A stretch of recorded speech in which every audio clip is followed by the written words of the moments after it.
I bet. We're back, part two, stoicism, and using that. I mean, I don't want to say a coping mechanism, but it's definitely a way of life, and it allows me to kind of power through. So, how'd you get introduced to stoicism? How did that talk to me? It's right after my mom died. What date in September did your dad die, by the way? Uh, to be honest, I do not know. It was like mid. I believe it was. It might have been early September because I think I went to Cincinnati like mid to late September. Okay, my mom died on September 20th. So right after my mom died, I went on, it was during COVID, and I went on a road trip with my dogs. I did a 10-week road trip across the country with my pups. Mm. And two different people, you know, when two different people that don't know each other whatsoever give you the same exact book, and both of them were like either some version of, every time I read this, it reminds me of your class, or you would love this. And like anything, right, goes on the fucking shelf, whatever, once in a while. I'm like, oh, it's a daily thing, da da da. And then I started to really, really get into it. And it was like the feeling I had when I found the yoga philosophy, like the philosophy behind yoga. It felt like a key in a lock. It's like, who wouldn't be into this? What if you're not into this? What are you into? Like, what do you believe in? If you don't believe in this, is wake up every day and be honest and good and kind and reliable. Meditate on your own death. I mean, it's literally like a key in a lock. It's like finding a religion, but with no dogma. It's like, it would be like people, I mean, I don't want to give us too much credit, but it's like for people that like to like think and talk like this, like people that are deep. That's what the Stoics were, that they were just like so honest with themselves, just like, wait, I lie too. And wait a second, I don't need to weigh in my opinion about everything. And wait a second, we're gonna die. So what was it all for? Oh wait, it was for nothing. So there's no after, there's no, oh, it's just over. Oh, so what we're like, why are we still fucking toiling in our minds? I don't know. It's like a key in a lock for me. What's it like for you? Um, I don't know, man. It's honestly, to me, it's like freedom. It's choosing to see the brighter half of everything, honestly, because it's real. Well, it's honestly realizing that there is no other half. It just is. Yeah. And like, to put it into words, it's really like the understanding. You know what? We we got technology, so let's see what stoicism is by definition. Oh, The cool. endurance of pain or hardship without the display of feelings or without complaint. Life sucks. You just gotta. I gotta repeat that one more time. We need Do that it, do it, do it, do it, do soundboard. it. We need that soundboard. The endurance of pain or hardship without the display of feelings and without complaint. Dude, is that not everything that we talk about in yoga? Is just like, just stand on one leg. Just stand on one leg and notice that your mind wants to be like, it's really hot. She won't stop talking. The music is too loud. Right? And you can have that. You can have that. You can not like me. It's fine. Of course, I want you to like me. I'm a human being. But even if you don't, that's not the point, because we won't know each other in 30 years. Not me and you, but me and whoever, right? This is about you. This is about you standing on one leg and 110 degrees and not seeing it as this big display of, well, did you hear? Well, I don't know about you, but I heard it's going to snow. It seems really cold for mid-December. Like, you know what I mean? Like, it's like, just shut the fuck up, dude, and endure this thing with a fucking smile. And because the pain, the depression and the anxiety, I almost don't even think we should be medicated as much as we are. I We can talk actually about think that. We can talk I about actually that think for you can sure. handle it. maybe not everybody, maybe not everybody, maybe not everybody. People having panic attacks for no reason when they're fucking 12. I mean, that's a whole nother story, but like, you really can't handle that. Like, have you tried vigorous exercise and no sugar? And like, you've tried everything? I don't know. And you've gotten off alcohol, you're depressed, you've gotten off alcohol, you've gotten off sugar. Okay. And you vigorously exercise and you meditate and you journal. I don't think you do. You know what? Like, I don't know. I tried medication and I was like, oh no, no. I wasn't even Wait, medication for, were you depression. diagnosed? Oh, depression. No, the rejection of this guy the weekend of my mother's death spun me in. I got hooked on the rejection. What I think happened, because I don't like it's over now, so I can sort of see it. I think I got obsessed with the rejection. That's the only thing I can think happened. And I made it mean that I was not good enough to be loved based on like my size, my looks, my age, my personality, everything. And I ran that thought so many times that all I did was cry. All I did was cry for like a year and a half. And I would think about how ugly I was and that's why I wasn't a mom and wasn't married. And I would just be like, and it wasn't anything that I could like get fillers. It was just like, it just was, my skeleton was so unworthy of love. And I just was so heartbroken, Deshawn, from my own thoughts. And I took Zoloft. And all of a sudden, the same exact glass that was half empty was half full. And I was like, whoa, that's amazing. That's so cool. 4 weeks, 3 weeks in, there I went back again, obsessed with how ugly I was and overthinking it and thinking about it all day and taking pictures of myself and staring in the mirror and bawling my eyes out, even though I was completely medicated. And I was like, wait a second. I'm actively choosing these thoughts. No one's telling me this. No, I'm completely medicated. I'm doped. I have swimmies on. I'm doped up and I'm so addicted to the pain. They're like a deranged rat, right? It's just like, well, you're having a pretty good day. You could go over how ugly you were though. And like, you haven't thought about that in a half an hour. You know what I mean? And it's like, well, wait a second, Ben, then if I'm choosing them on meds, and then I have all the side effects of meds, like I wasn't horny and I wasn't driven and I wasn't the edges, because being horny and wanting sex, it's hard to think of it this way, but it's almost like a little bit of an agitation. Like you almost you almost have to be like, you almost have to need to have something. And that got taken out with meds. And so did my drive, my entrepreneurial drive. And I can't have that. Like, I need to be like, where's my next meal coming from? To be like, maybe I'll do a 7 a.m. challenge, or maybe like an entrepreneur needs that edge. So I was on Zoloft for 3 months. It helped me see that I was deranged rat, fucking addicted. I was addicted to that thought. I was addicted to the pain. It's so fucked up. And so I am very grateful for meds, but I just think we're over medicated. I don't know. I think we can handle whatever we're going through mostly. There's a book, the Power of Now. I think it's Eckhart Tolle. There's another one, David Deida, the Art of Becoming Supernatural. There's another one he made, the Art of Becoming Yourself, something like that. I gotta look up. Joe Dispenza? Joe Dispenza. What did I say? David Dispenza? Joe Dispenza. He helped, that book, Becoming Supernatural, helped me so much with this exact thing.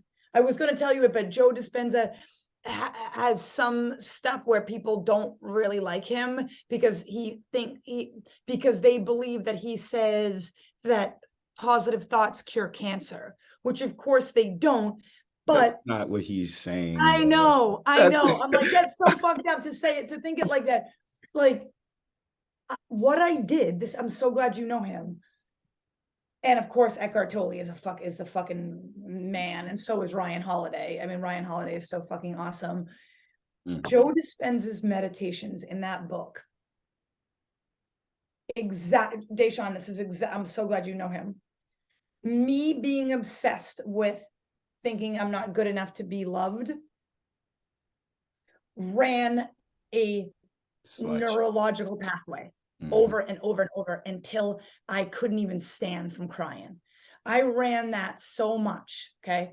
I'm so glad you know that. So I then got off the meds, and just literally was like picturing myself in a loving relationship in a studio that was thriving and diverse and amazing. And I just sat there and, just like he tells us to do, didn't just like think it or write it, imagined every single feeling that I would have when people of all sizes and colors and backgrounds walked through that door, and like feeling the excitement. And I ran that, and I tried to make that. I'm so into that. I'm so into that. Don't you love that?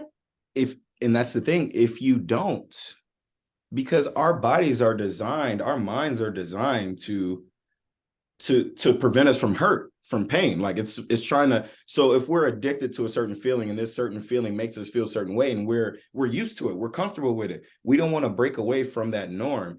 And it's until you envision what that new norm can be that you can then grow and develop out of that space. So it's like, because I want to take that, and I actually want to turn into your entrepreneurship journey, right? Because obviously you've had your fair share of challenges in this life. How did that begin? What was your first entrepreneurial journey? Like, how did you get all the way to opening your own studio? Was there multiple studios before this? Like, how did that? Yeah, I mean, I don't think I've ever had a job, Dave Sean. I think that's really the problem. I've been the president of my class since the 5th grade, or not the president, but I've been a class officer since the 5th grade. I just sort of like to do it. I like to be the boss, you know? And so I've tried a couple of other, like I've tried to be a personal trainer at a big gym and shit like that. And like, now I get it. Now that I have my own shop, I get why there's procedures and operations and shit. But I was just like, I always thought it was so stupid. I was just like, that's dumb. You telling And me what to do? I know how to do this. Like, what do you mean I can't take the front elevator from 3 to 6 p.m.? That's so lame. I just, and because I have that sort of charisma, like what I have this personality, people like I'm sort of a liability for a big company. They're just like the loud one, it doesn't want to play by the rules. She needs to go, and rightly so, and it's fine, right? So I have my degree in nutrition. I made a little nutrition company. I used to be a personal chef, then I was a personal trainer, and then I got fired for saying fuck so many times there as a personal trainer. So then I started to do my own thing. Then I went back to photography school. I had my own photography company for 17 years. We got Best of Boston. We were super, super successful in that. wow. And then the fucking pandemic hit. And hold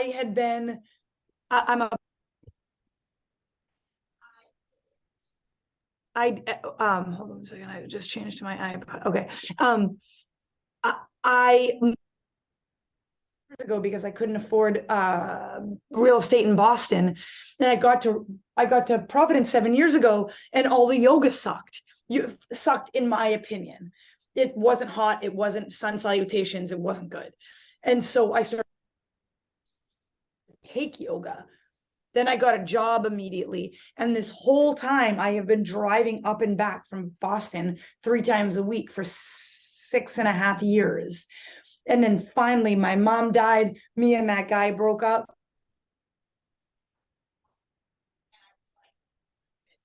Opening my own studio. There's nothing like this in all of Providence. Providence is sort of blowing up. I'm doing it. I saw that space. It was a tin can. I went home. I started a GoFundMe campaign. I raised $85,000 in a week, and I built that fucking studio on $85,000 in donations, Deshaun, in 6 weeks. From October 1st, I got the keys, and we opened on November 13th. This No is one last came. year. Yeah, about 13 months ago. No one came.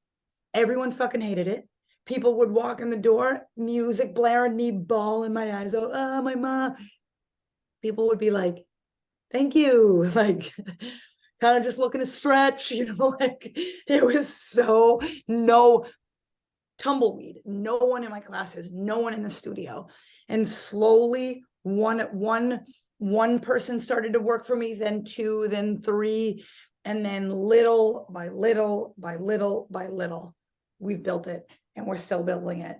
So this is the biggest thing I've ever done, because it is a brick and mortar place that I can't run around the world and hide from my own fucking vulnerability. I have to stay, I have to show up.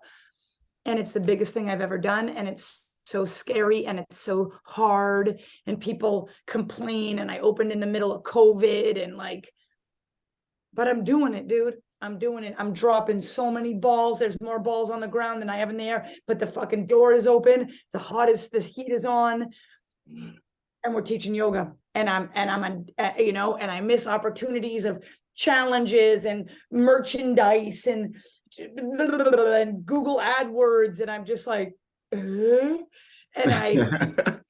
you know what I mean? And it's just like, I'm succeeding in spite of myself. People were like, what's your business plan? I was like, hold on a second. We're going to do yoga.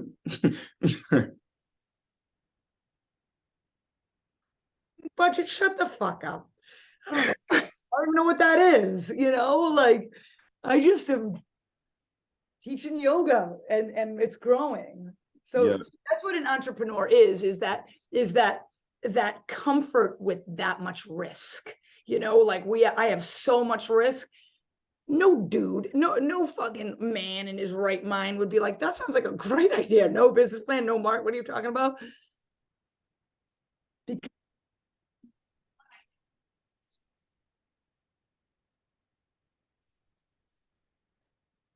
Hold on one second. It's like, yeah, your mic is, it's like, success is inevitable. I drink out of the seed as if success is. sorry, one second. It's like, you keep going like in and out. I don't know if it's, yeah, your sound. Like sometimes I hear you like great. This has just happened like the last 2 minutes. Like I know. sometimes you great. What's going on? It's like it wants to hook to my Bluetooth speakers. That's what that is. Yeah, I saw the cup, but I didn't hear the reference to I it. drink out of this every single day. Mm. It's just everything we're talking about. Yeah. That's funny. And if you ask like why I keep like leaning over and writing, I got a whiteboard that I just keep like all my notes. Cause honestly, this podcast is free therapy and free business advice for me. That's totally. Because I agree with you. Entrepreneurship, well, kind of to marry the concepts that we're talking about, entrepreneurship goes hand in hand with stoicism, because it's like you only know what you know. And if you get wrapped up in the fact that you don't know all these things, then you're not focused on the things that you're actually good at, right? And if you just really hone into your strengths, you can hopefully find people who can help you with the weaknesses. But first and foremost, you can't go there. You can't go there, right? So how do you, as an entrepreneur, like what are some of the habits that you have to kind of make sure that, even though, because it is, it's an interesting position to be in when you are vulnerable. That there's things that you don't, and I'm speaking from personal experience, like there's things you don't know. You realize, you understand you're dropping balls. I mean, you're doing the best you can. Like, what are some things that you do on a daily basis to remind yourself, to give yourself some grace, but also not be in that space of like, yeah, it's okay. Like, it's fine. I know. God, I wish I had it figured out. It's like, well, one, I do practice what I preach. as much as I can in this way. And that's, I'll figure it out. Like, I say that all the time in yoga, you know, I'm like skandasana, back. Okay, half moon, front of the mat, figure it out. Figure it out. You always figure it out. Just start figuring it out and start to that resilience of knowing you will figure it out. Of course, I don't have a business plan. As far as I can tell, a business plan is fucking blowing smoke up someone's ass, pretending like I know what is going to happen. I don't know what's going to happen. You know what my fucking business plan says? I'll figure it out. I will figure it out. I don't know. And it would be so dishonest and so off brand if I was like, well, in March 2026, where I'll be, like, maybe I'll be dead. Facts. Maybe I'll be dead. So that's my only thing, is just this not.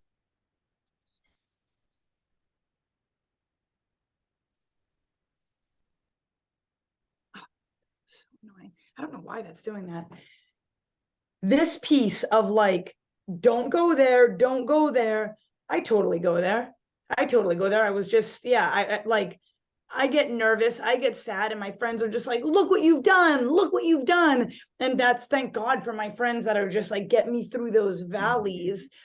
But I'm not someone, I don't think entrepreneurs are like this. I'm never going to be like, yeah, well, look what I've done. I've built something out of nothing. That's the drive. That's the drive in an entrepreneur. I'm never going to sit back and be like, kill that.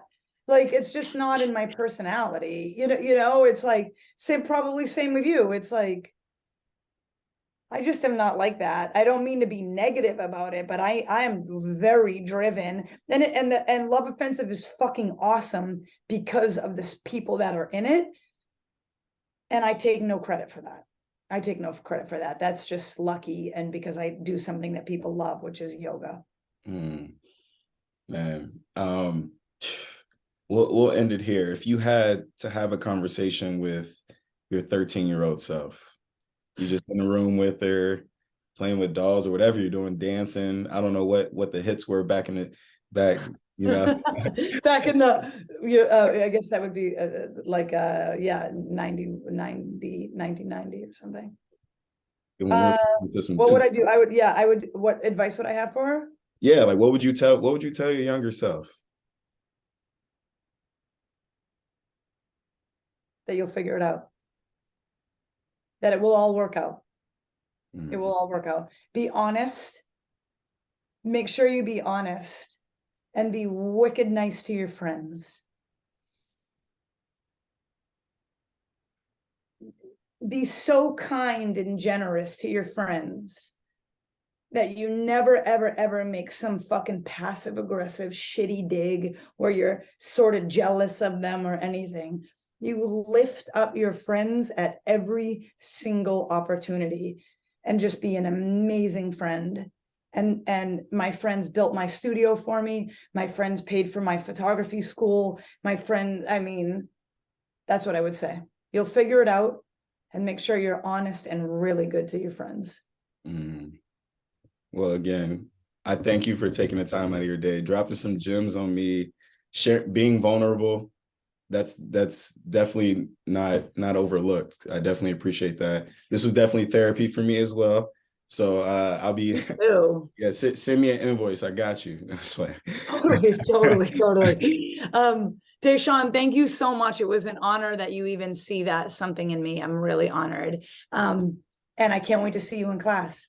Yeah, I'll be back. All right, awesome, dude. Love you. Merry Christmas. Yeah, I will be. I'm gonna pause it.